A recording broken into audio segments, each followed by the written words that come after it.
है बहुपद। यह बीटीबीसी बुक का दूसरा चैप्टर है और इसमें हम आपको बहुपद के बारे में बताएंगे। बहुपद का क्वेश्चन हम लोग कैसे सॉल्व करते हैं उसके बारे में जानेंगे। तो सबसे पहले हम लोग जानते हैं बहुपद क्या है। बहुपद हम लोग 9th क्लास में जान चुके हैं, फिर भी थोड़ा बहुपद का हम लोग चर्चा करते हैं, फिर आगे कैसे क्वेश्चन सॉल्व करेंगे उसके बारे में जानते हैं। तो सबसे पहले बहुपद क्या है। बहुपद का मतलब होता है जिसका बहुत सारा पद होता है। उसी बहुपद में जो हम लोग रैखिक बहुपद, द्विघात बहुपद, त्रिघात बहुपद और इस तरह से हम लोग पढ़ते हैं, तो बहुत सारा बहुपद होता है। तो बहुपद समझने से पहले दो बात को हमको ध्यान में रखना होगा। एक जानना होगा चर और दूसरा जानना होगा अचर। इसका होता है वेरिएबल और इसका होता है कांस्टेंट। इस दोनों को पहले सबसे पहले हमको समझना होगा बहुपद में क्या क्या चर क्या है और अचर क्या है। अब देखिए, चर का मतलब होता है X Y Z A B C D कुछ भी होता है। X Y Z A B C कुछ भी हम लोग ले सकते हैं। इसका मान फिक्स नहीं होता, इसका मान हम लोग फाइंड करते हैं, निकालते हैं। तो चर जो वेरिएबल होता है उसका कोई मान फिक्स नहीं होता है और अचर इसका मान फिक्स होता है। जैसे 1 2 3 सोवन इसका जो मान ये होता है। तो बहुपद में हम लोग सबसे पहले इस दोनों के बारे में जानेंगे, चर और अचर। चर जिसका मान कोई फिक्स नहीं होता है, उसमें हम लोग X Y Z A B C D और भी कोई भी चीज हम लोग ले सकते हैं। लेकिन अचर में क्या होता है जिसका मान फिक्स होता है। अगर 1 है तो 1, 2 है तो 2। तो ये हुआ मेरा चर और अचर। अब हम लोग बात करेंगे बहुपद। तो बहुपद बता दिए कि जिसका बहुत सा पद होता है। अगर जिसका घात 1 होगा उसको 1 चर वाला, 2 घात होगा 2 चर वाला, 3 घात होगा 3 घात वाला। तो अब सबसे पहले हम लोग कुछ बहुपद का जानना चाहते हैं कि बहुपद किसको कहेंगे, कैसे कहेंगे। एग्जांपल रखूंगा जो कुछ बात है, जैसे अगर कोई भी अगर रूट में होगा x तो बहुपद नहीं होगा, इसको बहुपद कहेंगे नहीं। 1/x होगा ये बहुपद होगा नहीं होगा। ऐसे ऐसे कंडीशन में हम लोग क्या करेंगे, बहुपद नहीं होगा। तो बहुपद क्या होगा, तो यहाँ पे x² + x + 2 ये बहुपद होगा, x + 4 ये बहुपद होगा, 2x + 3 ये बहुपद होगा, 5x + 4 इस तरह का जो होगा मेरा बहुपद होगा।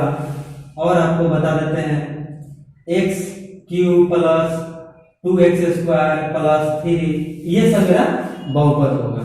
लेकिन अगर कोई रूट में अगर x का मान होगा, यानी चर अगर रूट में होगा, चर अगर बटा में होगा, जिसका मान जिसका पावर नेगेटिव होगा वह बहुपद नहीं होगा। तो आप समझ गए कि बहुपद क्या है, चर क्या है, अचर क्या है। अब हम लोग जानते हैं कि एक घात बहुपद, द्विघात बहुपद और त्रिघात बहुपद कैसे हम लोग पहचानेंगे। बहुपद की घात, बहुपद की घात कैसे समझेंगे। बहुपद की घात क्या है, घात डिग्री उसी कहते हैं, पावर भी हम लोग कर सकते हैं। पावर भी कहते हैं, घात को डिग्री पावर कहते हैं। तो अब देखिए कि कोई भी हम लोग लेते हैं, जैसे यहाँ x² + 2 लिए, तो यहाँ जो डिग्री जो बहुपद है, घात जो हमको पता करना है वो इसका घात हो गया 2। यानी जितना जो भी बहुपद में मैक्सिमम x का जो घात होगा, चर का जितना मैक्सिमम घात होगा वही उतना ही हम लोग उसको बहुपद कहेंगे। तो यहाँ पे देखिए x का पावर यानी डिग्री 2 है, x का डिग्री 2 है, इसका घात हो जाएगा 2। 4y³ + y² + y + 1 इसका जो घात है, तो मैक्सिमम y का मैक्सिमम पावर कितना है 3, यानी अधिकतम जो घात 3 है, अधिकतम वही घात इसका होता है। अगर यहाँ पे ax + b अगर ये लेते हैं तो इसका घात ये मेरा क्या है, ये मेरा वेरिएबल है, इसका पावर 1 है, कुछ नहीं है तो 1 है, तो ये मेरा यहाँ पे इसका घात हो जाएगा, घात बराबर हो जाएगा 1। तो घात अब हमको लगता है कि आप अच्छी तरह समझ गए हैं कि एक्स या वाई या जेड जिसका सबसे ज्यादा पावर होगा वही हमारा घात कहेगा। एक एग्जांपल और लेते हैं, 4x² plus 3x³ plus x plus 5x4। अब यहाँ हम लोग देखते हैं कि घात को उल्टा पलटी कर दिया है, अदल बदल कर दिया है, लेकिन फिर भी इसमें हम लोग देखेंगे px में कि सबसे ज्यादा घात यहाँ पे 4 दिया हुआ है, तो यही हमारा घात हुआ सबसे ज्यादा वाला। px में जितना भी हम देखेंगे सबसे ज्यादा होगा वही मेरा घात होगा। और इसी घात से हम लोग एक घातीय, दो घातीय और त्रिघातीय बहुपद को पहचानेंगे। तो अब हम लोग 1 बाय 1 एक घातीय, जिसको रैखिक बहुपद भी कहते हैं, अब 1 बाय 1 हम लोग जानते हैं। रैखिक बहुपद से मतलब है जिसका घात 1 होगा। तो जिसका घात 1 होगा एक्स वाई जेड में, अगर जिसका भी घात 1 होगा उसको हम लोग रैखिक बहुपद कहेंगे। एग्जांपल में इसका फॉर्म होता है ax प्लस b, और इस रूप का जो भी आप देखिएगा उसको आप कहिए कि वह रैखिक बहुपद है। इसका देखिए पावर x, जो चर है उसका पावर 1 है, इसलिए इसको रैखिक कहेंगे। अब एग्जांपल में हम लोग जानते हैं कि 2x प्लस 3 5x प्लस 4 बटा 3 ये आपका बहुपद हो गया। रूट 3 x प्लस 4 ये आपका बहुपद है, x रूट में नहीं इसलिए यह आपका बहुपद है। 4/√2 इंटू x प्लस 1 ये आपका बहुपद है। इस सबका देखिए पावर यानी डिग्री कितना है, सबका घात 1 है, जिसका घात 1 वह रैखिक बहुपद कहलाएगा। अब हम जानते हैं द्विघात बहुपद। घात बहुपद क्वाड्रेटिक पॉलिनोमियल, इसका फॉर्म होता है ax² plus bx plus c का फॉर्म का होता है। अब यहाँ पे देखिए कि जिसका घात 2 होगा, x का घात जो चर है उसका अगर घात 2 होगा तो उसको हम लोग कहेंगे द्विघात बहुपद क्वाड्रेटिक पॉलिनोमियल। अब इसी में देखिए हम लोग इसको 2 कर दिए, या हम लोग 2 कर दीजिए प्लस 4x, हम लोग यहाँ लिख लेंगे 5x² प्लस √3x प्लस 4। यहाँ पे हम लिख सकते हैं इसको 2x² plus 4y² minus y plus 5। ये सब जो भी हम देख रहे हैं कि इसका पावर घात सब जगह घात 2 है, जितना जगह भी देखिए यहाँ मैक्सिमम घात 2 है।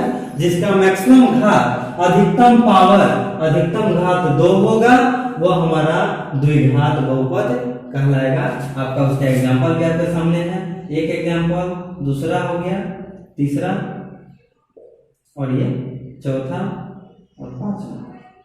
जिसका घात हम लोग ज्यादा देखेंगे वही हमारा द्विघात, जिसका घात ज्यादा यानी 2 होगा, ज्यादा में भी क्या 2 होगा वही मेरा द्विघात बहुपद कहलाएगा। और द्विघात बहुपद का फॉर्म होता है ax² plus bx plus c।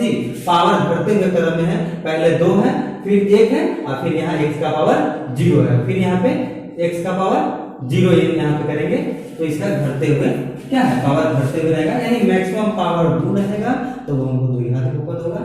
अब हम लोग त्रिघात बहुपद जानते हैं। त्रिघात बहुपद मतलब कि जिसका घात 3 हो। इसका फॉर्म कैसे होता है, कैसे पहचानेंगे, तो यहाँ पे फॉर्म आता है ax³ plus bx² plus cx plus d, यानी इसमें 4 टर्म होते हैं और पावर जो आप देखिएगा घटते हुए पावर है, पहले 3 है फिर 2 है फिर 1 है फिर 0 है।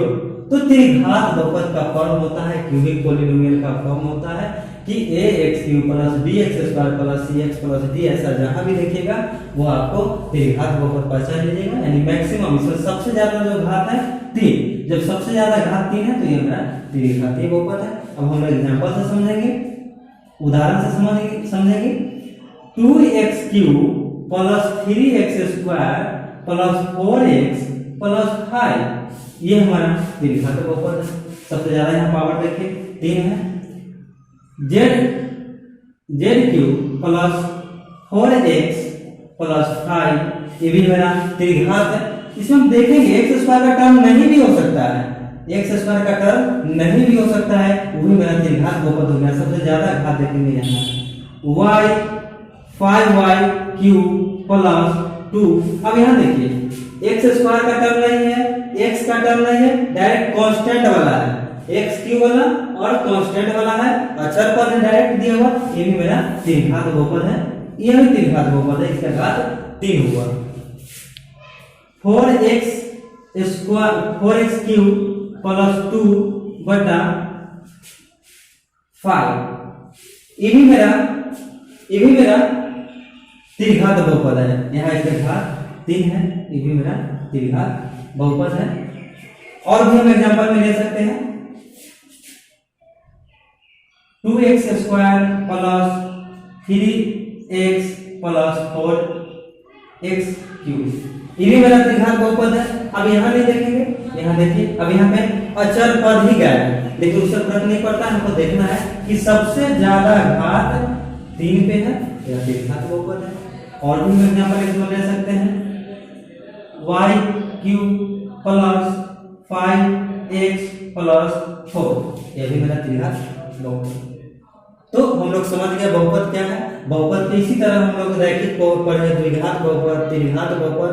अब इसके बाद चौघात, पांचघात, बहुत सारा जितना करिएगा, जितना पावर बढ़ाइएगा उतना पावर का आपका बहुपद होगा। इसी को हम लोग बहुपद कहते हैं, जिसका बहुत सारा पद होता है। अब त्रिघात में देखिए 1 2 3 4 4 पद हुआ, 5 लेंगे, 4 घात वाला लेंगे तो उसको 5 पद होगा। तो इसका पद धीरे धीरे बढ़ते रहता है और अनंत तक भी जाता है। तो हम लोग बहुपद का पहले ही कर दिए, इसका पद बहुत सारा होता है। अब हम लोग बहुपद के गुणांक और उसके योगफल, गुणनफल में हम लोग उसका हम लोग दोनों के बीच जो रिलेशन है, जो संबंध है, उसके बारे में हम लोग जानकारी प्राप्त करते हैं। अब हम लोग इसमें जानेंगे बहुपदों के गुणांकों और शून्यकों में संबंध, relation between coefficient and zero, इस दोनों के बारे में हम लोग जानेंगे। तो 1 बाय 1 रैखिक समीकरण, रैखिक बहुपद, सॉरी रैखिक समीकरण नहीं, रैखिक बहुपद। रैखिक बहुपद आप जानते हैं ax प्लस b फॉर्म होता है 2x प्लस 3 5x प्लस 1, इस टाइप का जो और जाएगा ये सब मेरा रैखिक बहुपद। तो सबसे पहले हम लोग जानते हैं कि शून्य क्या होता है। तो शून्य अगर हम लोग px को 2x प्लस 3 इसके बराबर मानते हैं, जब px 0 होगा तब 2x प्लस 3 बराबर हो जाएगा 0, और 2x बराबर हो जाएगा 3 को 0 का बराबर लेंगे तो -1 हो जाएगा। यहां से हम लोग x निकालेंगे तो -3/2 होगा। यही हमारा शून्यक हुआ, यही हमारा शून्यक हुआ। एक और हम क्वेश्चन देखते हैं px बराबर 4x प्लस 4। अब यहां पे देखिए px, जब px बराबर 0 होगा, जब px बराबर 0 होगा तब क्या होगा, 4x प्लस 4 बराबर हो जाएगा 0। यहां से हम लोग 4x बराबर हो जाएगा -4, और आपको 4x x बराबर हो जाएगा -4/4 और कट जाएगा तो x बराबर हो जाएगा -1। तो यहाँ पे शून्य का या -1, तो इसको हम लोग शून्य कहते हैं, शून्य। और हम लोग अब जानते हैं गुणांक। गुणांक होता है द्विघात बहुपद, रैखिक बहुपद के लिए -b/a, इसी को हम लोग कहते हैं अचर पद बटा x का गुणांक, x का गुणांक।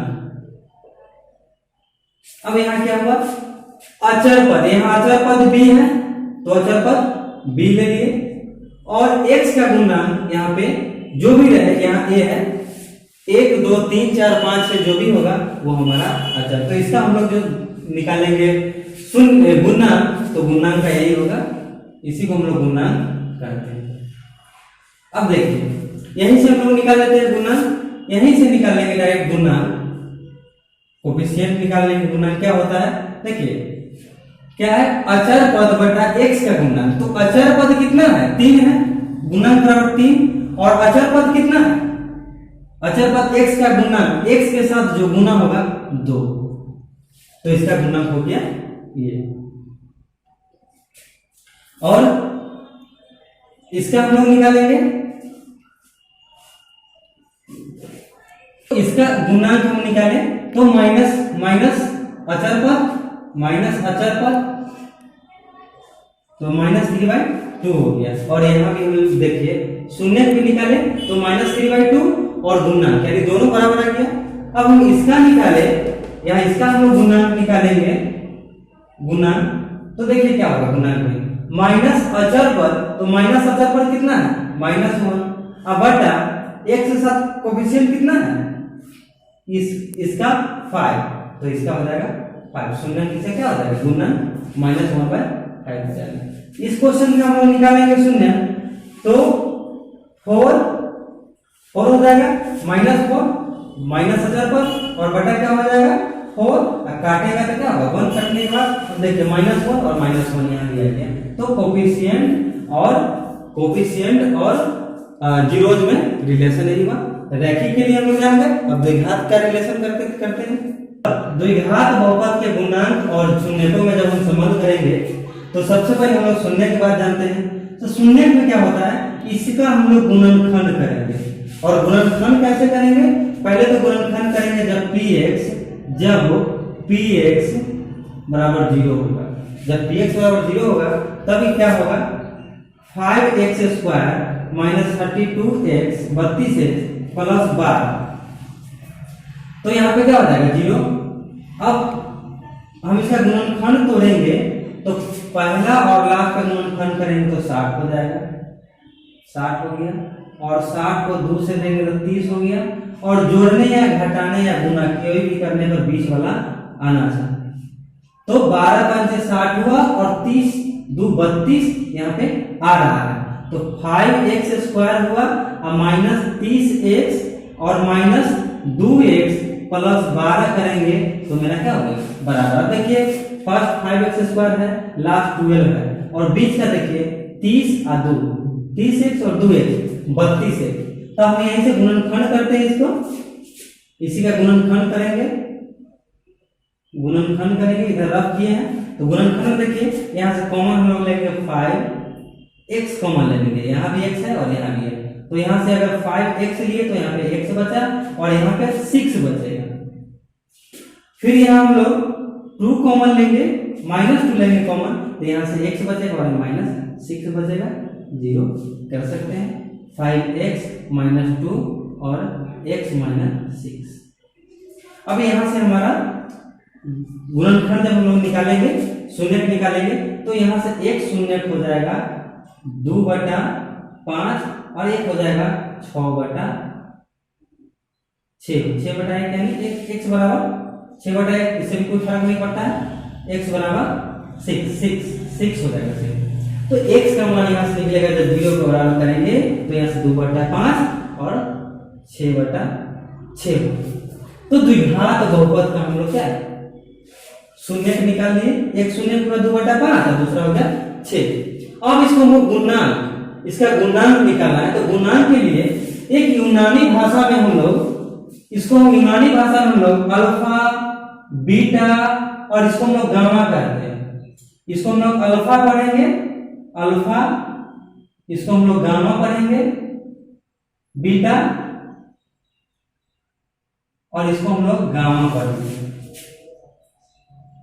तो एक यूनानी भाषा है, इसको हमको समझना होगा कि अल्फा बीटा और गामा क्या है।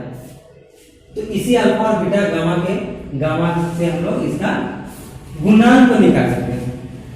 तो तो हम लोग समझ गए इसका गुणनखंड, इसका हम लोग शून्यक निकाल लिए। अब इससे हम लोग इसको समझते हैं गुणांक। गुणांक निकालना, गुणांक निकालने में क्या होता है, alpha plus beta. Alpha plus beta ये होता है शून्यकों का योग, इसी को हम लोग शून्यकों का योग भी कहते हैं, योग भी कहते हैं। यही होता है माइनस बी बटा ए, माइनस बी बटा ए, इसी को हम लोग क्या कहेंगे, माइनस बी बटा minus B, A B C. तो माइनस बी माइनस एक्स का गुणांक, एक्स का गुणांक अब बटा एक्स स्क्वायर का गुणांक, एक्स स्क्वायर का गुणांक। तो इस बात को समझना है कि अल्फा प्लस बीटा डायरेक्ट अगर पूछेगा शून्यकों का अल्फा बीटा को, अल्फा और प्लस बीटा को ही शून्यकों का योग कहा जाता है, यही माइनस बी बाई ए होता है। और यही एक्स, इसी को हम लोग एक्स माइनस एक्स का गुणांक बटे एक्स स्क्वायर का गुणांक करेंगे। अब यहाँ पे देखिए हम रिलेशन आपको बता रहे हैं कि शून्य जब निकालेंगे गुणांक में रिलेशन करेंगे तो देखिए x माइनस एक्स का गुणन, तो माइनस एक्स का माइनस 32 और एक माइनस फॉर्मूला का और बटा एक्स स्क्वायर का, एक्स स्क्वायर कितना है 5। तो ये हमारा इसका शून्यकों का योग निकल गया। अब हम लोग शून्यकों का गुणनफल निकालेंगे, शून्यकों का गुणनफल, गुणनफल उसमें हम लोग करते हैं अल्फा, अल्फा इंटू बीटा, इसी को हम लोग अल्फा इंटू बीटा भी कहते हैं। और इसी को हम लोग अल्फा इंटू बीटा यही बराबर होता है सी बाई सी बटा ए, इसी को हम लोग करेंगे सी, ए बी सी अचर पद, अचर पद अब बटा में हो जाएगा आपका एक्स स्क्वायर का गुणा, एक्स स्क्वायर का गुणा। नीचे कम दिख रहा है लेकिन बोल भी रहे हैं कि अचर पद शून्यकों का गुणनफल बराबर अल्फा इंटू बीटा बराबर सी बाई ए बराबर अचर पद होता है, इसी को अचर पद बोलते हैं, एक्स स्क्वायर का गुणा।